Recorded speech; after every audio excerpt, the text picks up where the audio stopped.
domenica, benvenuti alla TG Sicilia, le principali notizie.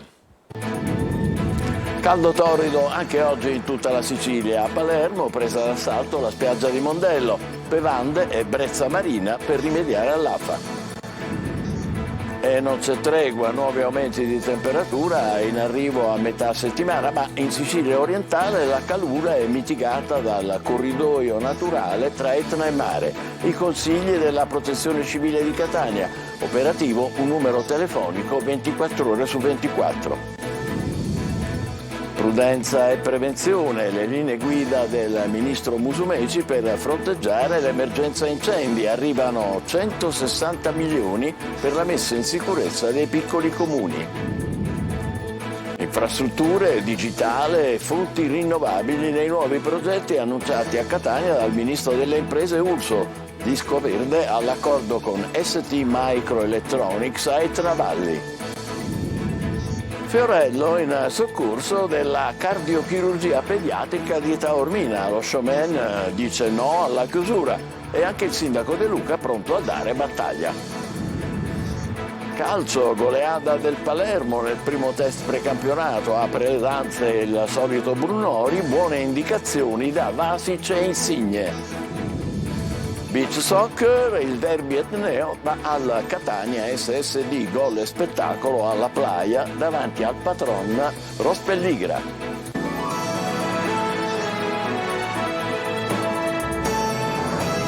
Bentrovati, caldo asfissiante e tentativi di rimedi per fronteggiarlo. A Palermo presa d'assalto la spiaggia di Mondello, bibite fresche e brezza marina per sfuggire all'afa. Marco Gullà.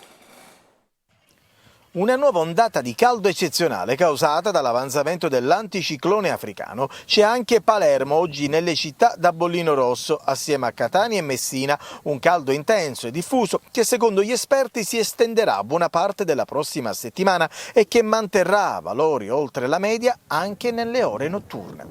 E in una giornata di grande caldo, quale può essere l'accorgimento migliore? Sicuramente andare a mare. Siamo stati quindi a Mondello, spiaggia da tutto esaurito. Cerchiamo di resistere al caldo, esatto. Tutto qua. A casa come forse è meglio stare fuori?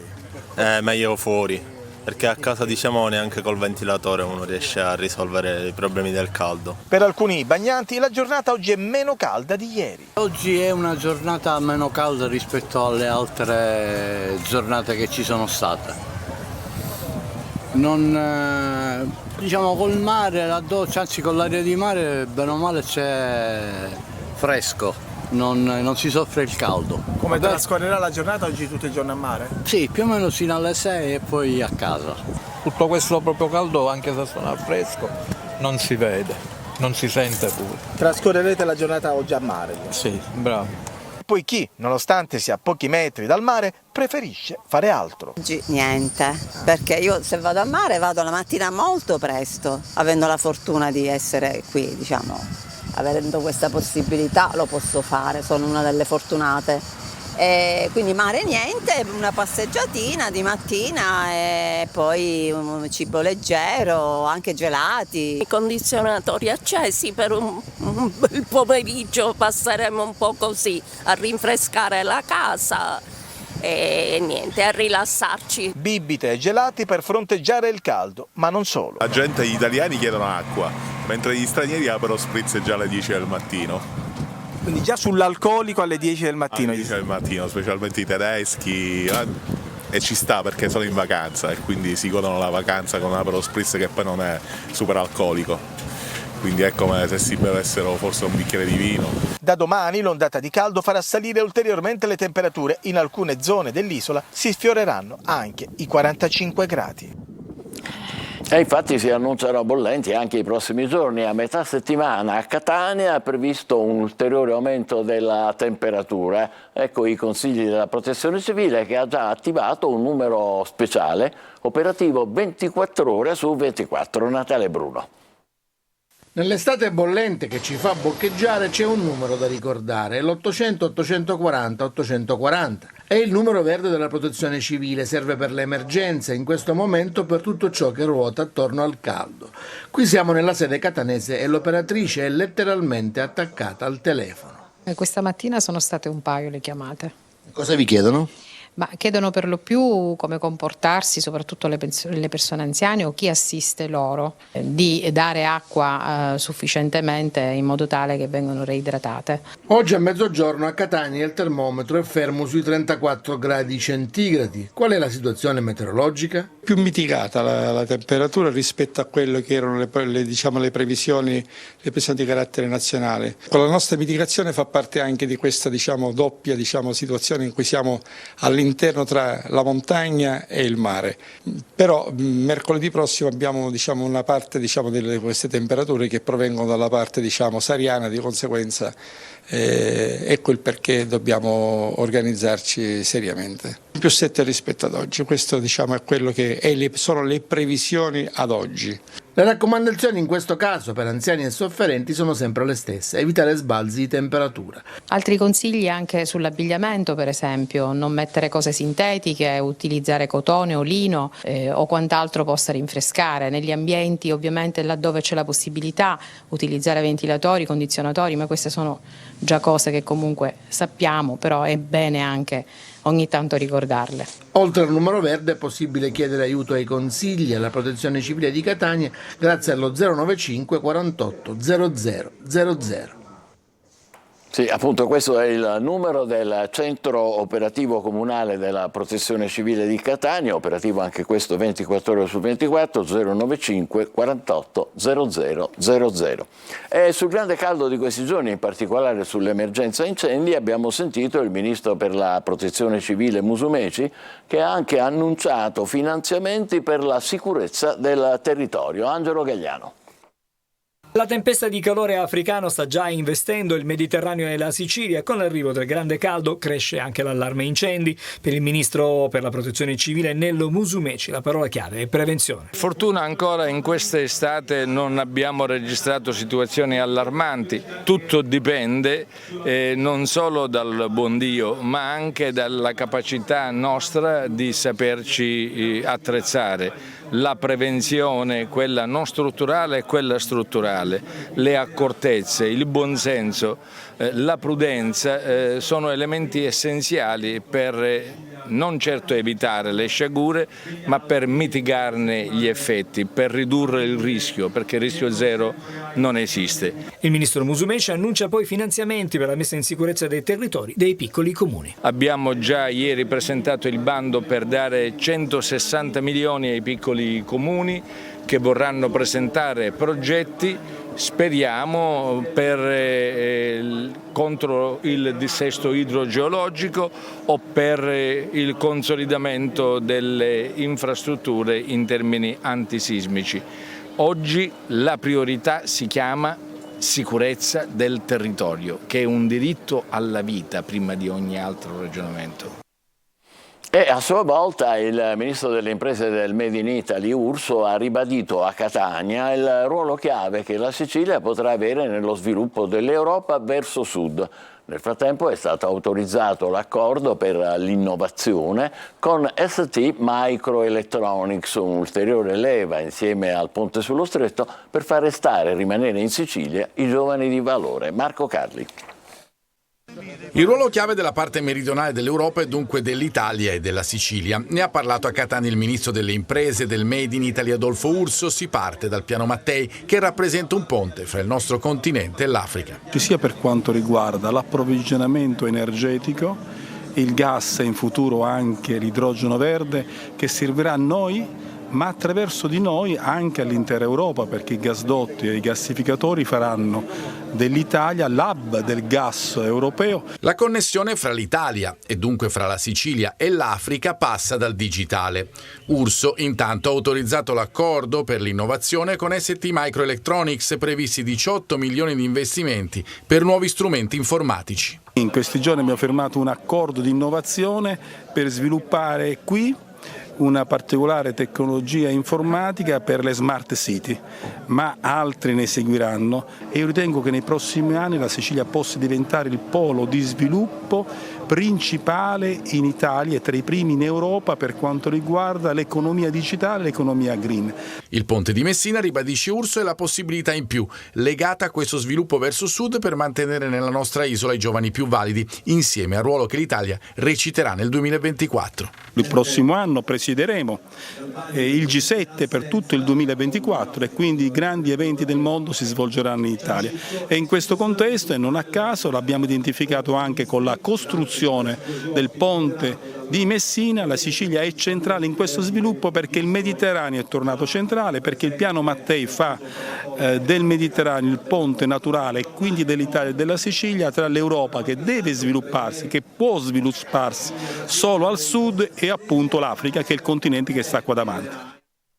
Il futuro del centro di cardiochirurgia pediatrica di Taormina appare sempre più incerto e a sostegno della struttura di eccellenza si stanno schierando in tanti. Adesso tocca a Fiorello, che in questi giorni ha visitato la struttura. Francesco Triolo. Ho visto mamma e ho visto papà contenti nonostante insomma, la loro vicissitudine con i loro bimbi e quindi vedere i genitori sereni di sapere che i loro figli sono in buone mani è una cosa bellissima. Qualche mese fa era intervenuto dai microfoni di Viva Rai 2 per denunciare il rischio di smantellamento della cardiochirurgia pediatrica di Taormina. Rosario Fiorello, in questi giorni in vacanza proprio tra La Perla e le Toianni, non ha perso l'occasione per rilanciare l'allarme sul futuro del centro di eccellenza taorminese. Lo ha fatto via social, ma anche andando personalmente a visitare la struttura che da un decennio in convenzione con il Bambin Gesù di Roma è diventato un punto di riferimento non solo per la Sicilia ma anche per la Calabria. Accompagnato dal primario Sascia Cati ha fatto il giro dei reparti, parlato con i bambini, con i parenti e con i medici. Fiorello ha ascoltato le loro storie, ha raccontato l'umanità che si respira nei reparti del San Vincenzo, non solo di cardiochirurgia pediatrica ma anche del pronto soccorso, l'unico della zona ionica, e della rianimazione. Questo centro deve rimanere qua, così sarà, noi lotteremo per questo affinché non cambi nulla di quello che c'è in questo posto veramente professionalmente altissimo, veramente. Il futuro del San Vincenzo di Taormina è al centro del dibattito anche politico. La convenzione con il Bambin Gesù è stata allungata con una proroga tecnica sino al 31 gennaio 2024, ma la presenza adesso di quella al Civico di Palermo ne mette a rischio l'esistenza, perché nell'isola non possono coesistere le due strutture di eccellenza, a meno che il Ministero non le autorizzi, utilizzando il bacino di utenza della Calabria, ma occorre verificare se il Presidente Occhiuto darà il suo benestare. A Taormina intanto anche il sindaco Cateno De Luca è pronto a dare battaglia, ha già avviato un'analisi sul progressivo depotenziamento del presidio ospedaliero che negli ultimi 10 anni ha subito la chiusura di molti reparti, ed è pronto anche ad iniziative clamorose se il centro di cardiochirurgia pediatrica dovesse essere chiuso. Nuova raffica di arrivi di migranti a Lampedusa, che resta la porta d'Europa. Nonostante quasi 1000 trasferimenti, il centro di prima accoglienza è di nuovo stracolmo. Gli emissari europei in Tunisia sono alla ricerca di accordi bilaterali. Maglio Viola. 9 sbarchi, 385 arrivi solo nelle prime ore della domenica, oltre 2300 migranti ospitati nel centro di prima accoglienza di Lampedusa, nonostante i trasferimenti di poco meno di 1000 persone. È sempre più critica la situazione degli arrivi e dell'accoglienza sull'isola, presa d'assalto ogni volta che il bel tempo e il mare calmo lo consentono. Lampedusa è e resta la porta d'Europa, nonostante a fronteggiare l'emergenza sia soprattutto l'Italia, sia pure con il supporto del sistema Frontex, ma con qualche crescente tensione con le navi delle ONG che solcano il Mar Mediterraneo. Tutto questo succede proprio mentre emissari europei sono in Tunisia alla ricerca di un accordo con uno dei principali paesi di partenza dei barconi della Speranza. L'accordo che si cerca è di natura politica ma anche di natura economica. Come l'Italia ha fatto in passato con la Libia con alterne fortune, adesso è l'Europa che cerca patti che si traducano in aiuti economici e in termini di mezzi a fronte del contrasto all'immigrazione illegale attraverso la nascita di protocolli condivisi per una emigrazione legale e ordinata da quei paesi. Sullo sfondo sfondo di tutto c'è un'isola, quella di Lampedusa, accogliente per cultura e tradizione, ma che vive di turismo e che vede messa spesso a rischio la sua immagine. Per questo un imprenditore palermitano residente a Roma, Ciccio Gramasi, per giorni ha messo in atto uno sciopero della fame sulla piccola disabitata isola di Lampione per sensibilizzare l'opinione pubblica. È stato poi recuperato dalla Capitaneria di Porto. Lampedusa non risente dell'immigrazione, dice, e resta una meta bellissima per il turismo, senza mezzi termini, lo dice a tutta Italia e a tutta Europa. Un agente della Polizia di Stato di 38 anni in servizio alla questura di Siracusa si è suicidato la notte scorsa in strada poco distante dalla sua abitazione. Secondo quanto si è appreso, l'uomo si sarebbe sparato con la pistola d'ordinanza e meno di un mese fa un altro collega dell'agente aveva fatto lo stesso gesto. Adesso facciamo una breve pausa, tra poco per il calcio la goleada del Palermo nel primo test stagionale. State con noi.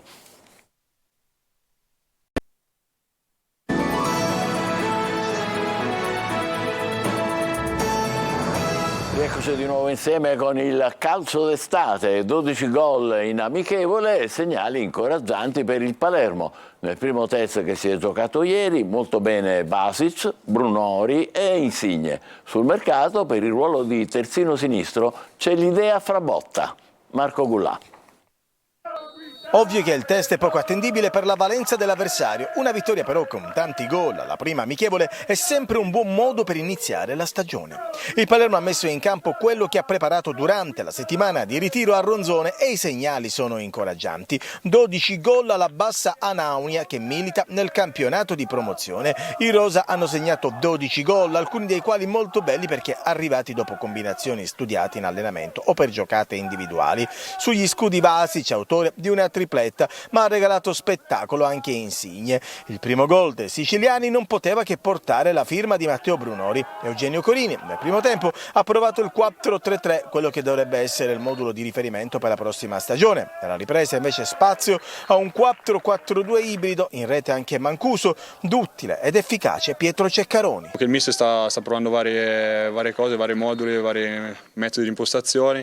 Non ho una preferenza, mi piace sia giocare a 4 che a 3. Sì, il terzino l'ho fatto l'anno soprattutto in B con Dionisi a Venezia.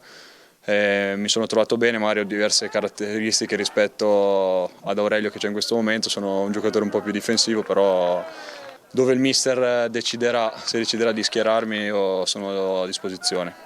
Ma sulla sinistra l'ultima idea porta a Frabotta, esterno di proprietà della Juventus che nell'ultima stagione ha giocato nel Frosinone. Il Palermo ci prova, rimangono sullo sfondo le piste che portano a Dichiara, Beruatto, Corrado e Martelli.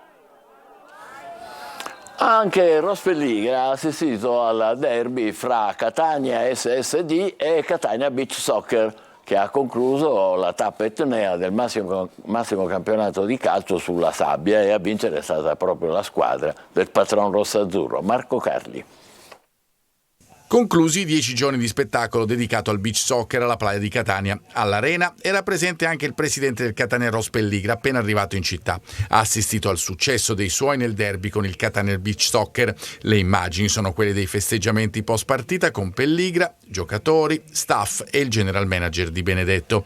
Le squadre sono reduci dalla gara contro il Viareggio, persa in modo beffardo dai ragazzi di Santos, vinta in rimonta dal team di Giuffrida. Il derby prende una piega chiara fin dal primo minuto. Il Catania SSD ha dimostrato di non aver nessun timore reverenziale con la squadra più titolata d'Italia, l'unica sempre nel circuito ufficiale dal 2004. Mattatore della sfida un ex, il brasiliano Eudin, che ha marchiato a fuoco il match con 3 gol. Ora è capocannoniere della Serie A con 13 centri. È proprio il giocatore carioca che piega le mani di Rafael Padilla a 58 secondi sul cronometro, e il raddoppio porta la firma di Vilella che spinge in porta la palla calciata sulla traversa da Ott al terzo. La squadra in maglia bianca si porta sul 3-0. De Fazio batte ancora Rafael dopo la palla persa da Palazzolo.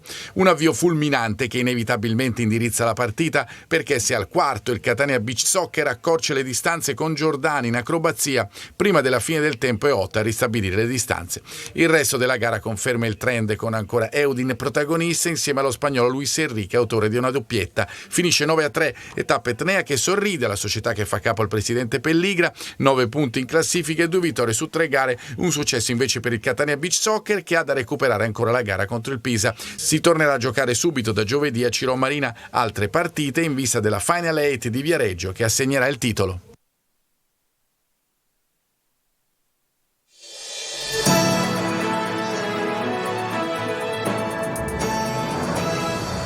Restano impresse le parole dell'arcivescovo Lorefice che ieri ha guidato la processione delle reliquie di Santa Rosalia a Palermo, con l'immagine dei due vascelli che approdano in città, uno carico di morte, l'altro pieno di vita. Lorefice ha indicato le emergenze e le speranze, protagoniste ormai di ogni città. Al centro la preoccupazione principale di tutti noi, genitori, fratelli, insegnanti, tutelare i giovani che tante volte disorientati, lasciati soli, rischiano di smarrirsi e di finire magari prigionieri della dipendenza dalla droga, sulla quale specula e si arricchisce la mafia con i suoi affari sporchi, ha detto Lorefice, che succhiano il sangue del futuro. Al contrario, tocca a noi, alle famiglie, alla scuola, accogliere e valorizzare le potenzialità dei ragazzi che sono portatori di un sogno, protagonisti del futuro e che non sono soli. Accanto a loro, sulla nave che porta vita, viaggiano i volontari, le donne e gli uomini che fanno politica dal basso, quelli che si impegnano per la rigenerazione dei quartieri, le associazioni per la disabilità, un'antimafia vera, quotidiana e le istituzioni rette da uomini e donne capaci di vita esemplare. Ecco così il Vescovo, come Monsignor Renna a Catania, anche Lorefice a Palermo è espressione del clero più evoluto, quello ispirato da Francesco, che vive nelle città e sa come occuparsene, senza per questo interferire. Ci fermiamo qui, TG Sicilia torna alle 20, grazie e ancora buona domenica.